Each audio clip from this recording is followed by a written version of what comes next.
بسم الله الرحمن الرحيم. السلام عليكم ورحمة الله وبركاته. فلا تغرنكم الحياة الدنيا، من سورة فاطر. آه آه، ال- طبعا الآية ديت في قبلها وفي بعدها، بس التركيز هنا على كلمة فلا تغرنكم. يعني ربنا بينهي، ده صيغة نهي. لما ربنا ينهانا عن حاجة فده أكيد لمصلحتنا. فطبعا كلمة تغرنكم يعني كلمة، يعني ربنا سبحانه وتعالى اختارها بعناية شديدة.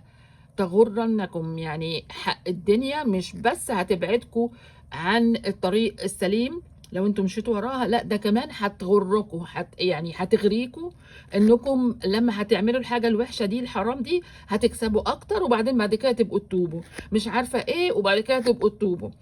فطبعا يعني هي كلمة لو حد تأمل كده فيها هيلاقي إنها بتشمل كل المغريات والحاجات الوحشة اللي طبعا الشيطان بالتأكيد هيبقى له دور كبير فيها، وكمان نفس الإنسان، ما هو يا نفسه يا الشيطان.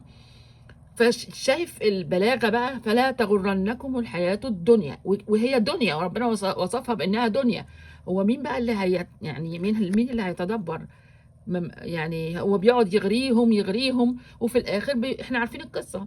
في الاخر هيقول لهم انا لست مصرخكم ولا انتم بمصرخي، يعني انا مش هنقذكم ولا انتم هتنقذوني، انا رايح في داهيه اوريدي، عارف كده.